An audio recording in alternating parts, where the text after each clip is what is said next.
Hello అండి, నా పేరు అన్నపూర్ణ సుంకర. ఇవాళ నేను ఎప్పటి నుంచో నన్ను ఇబ్బంది పెడుతున్న ఒక ప్రశ్న గురించి మాట్లాడడానికి వచ్చాను.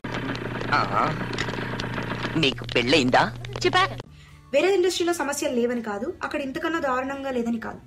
నాకు తెలుగు సినిమా మీద ఉన్న పరిజ్ఞానం ఎక్కువ కాబట్టి తెలిసింది గోరంతా, తెలియంది కొండంత. మొన్నటికి మొన్న బాహుబలి చూసాం అందరం. అదొక అద్భుతం. తెలుగు సినిమా చరిత్రలో ఒక మైలురాయి. ఐటమ్ సాంగ్స్ ఉండాలేమో, అవసరం లేదు. ప్రభాస్ తన పట్ల బిహేవ్ చేసిన తీరు, ప్రవర్తించిన తీరు, అది డెఫినెట్ గా సెక్షువల్ అబ్యూస్ కింద వస్తుంది. అలాంటి దాన్ని అందరం చూసి ఓకే అసలు బాలేదు సీన్, అది ఉండకూడదు అనుకున్నాం. కానీ నిన్నేం చేయలేదు కదా, నీకెందుకే గొడవ? ఒక్క సినిమాలో కాదు, ప్రతి సినిమాలో. అత్తారింటికి దారేదిలో 40 ఏళ్ల పవన్ కళ్యాణ్ 60 ఏళ్ల ఎంఎస్ నారాయణ గారిని ఎందుకు కొడతాడండి? చార్జ్ పెట్టి ఎందుకు కొడతారు? అవమానిస్తే కోపం తెప్పిస్తే కొట్టేస్తారా?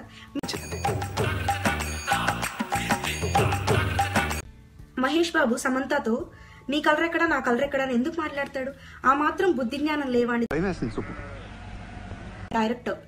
ఆ సినిమాలో కంప్లీట్ కామెడీ ట్రాక్ 50 ఏళ్ల బ్రహ్మానందం 30 ఏళ్ల సోనాల్ చౌహాన్ అనే యాక్ట్రెస్ ని రేప్ చేయడం గురించి ఒక కామెడీ ట్రాక్ ఉంటుంది. అసలు ఏమన్నా సెన్స్, ఏమన్నా బుద్ధి జ్ఞానం అందులో కట్నం అంటే ఒక పెళ్లిలో ఒక భాగంలాగా, ఒక 20 ఏళ్ళు భర్త వదిలేస్తే వాళ్ళ కోసమే వెయిట్ చేస్తూ ఉంటారు భార్యలు. వాళ్ళు వచ్చి ఒక చిటికేస్తే పరిగెత్తుకుంటూ వెళ్ళిపోతారు అన్నట్టు చూపిస్తారు.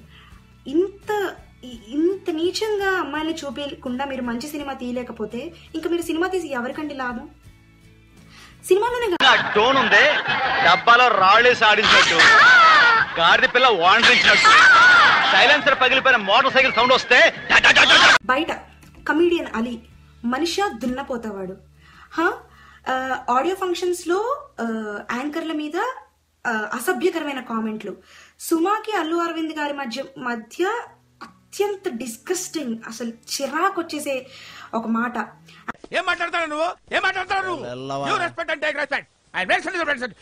సెట్టింగ్ వేసి ఒక పాట పెట్టి అదే పని ఒకటి చేస్తే తను మనకి హీరో అయిపోయాడు. ఎందుకండి? ఏంటి అందులో అసలు లాజిక్ ఏంటి? లాజిక్ ఎవరు నమ్మరు, అందరికీ మ్యాజిక్లే కావాలి. అందుకే మనకి సైంటిస్టుల కన్నా బాబాలు ఫేమస్. గగనం లాంటి ఒక గొప్ప సినిమా తీస్తే తెలుగులో అది హిట్ కాలేదు. కలేజా లాంటి బ్యూటిఫుల్ మూవీ, చాలా మంచి మూవీ, దాన్ని జనాలు చూడలేదు. చాలా మంచి మూవీ, దాన్ని జనాలు చూడలేదు. నేను ఒప్పుకుంటాను, ఫైన్, నిజమే ప్రాబ్లం ఉంది ఆడియన్స్ లో. అందుకే వీడియో చేస్తున్నానండి. ఇది ఇద్దరు నా చిటికిన వేరంత లేదు, నీ చిన్న మెదడు ఎన్ని ఆలోచనలు చేశావే. మన సినిమా చూసే విధానం మారాలి. మనం హీరోల్ని పూజించే విధానం మారిపోవాలి కంప్లీట్ గా. మేమంతా సెంటిమెంటల్ ఫూల్స్ అని. మా తెలుగు ప్రజలు ఎవరి మీద అంత త్వరగా అభిమానం పెంచుకోరు, కానీ ఒక్కసారి పెంచుకుంటే చనిపోయే వరకు మీరు సినిమా తీస్తే మీరు ఎవరి కోసం సినిమా తీస్తున్నట్టు? ప్రశ్నలు అడగడం చాలా సులభం, జవాబు చెప్పడం చాలా కష్టం. మిమ్మల్ని అడిగితే చాలా ముఖ్యమైన విషయాలు మనం వదిలేస్తున్నామండి. ఆ ఆర్టికల్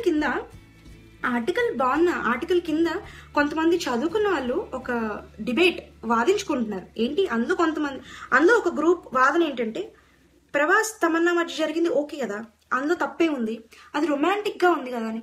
అసలు మీరేంటో మీ విధానాలు ఏంటో ఇప్పటికి నాకు అర్థం అవరో బాబు. నా జీవితానికి ఏదైనా అసంతృప్తి ఉందంటే ఎక్కడ ఆగుతుందండి అది? ఇది మాకు ఎప్పటి నుంచో అలవాటైపోయినా చూస్తూనే ఉన్నా. ఇంత కోపం ఎందుకు వస్తుందంటే, ఇన్ని రోజులు నేను ఇవన్నీ చూసి ఓకే ఫైన్ కలలు కంటుంటే ఆ సెంటిమెంట్ వదిలేసి సినిమాలో సెంటిమెంట్ కావాల్సి వచ్చిందా? సిగ్గులేదు.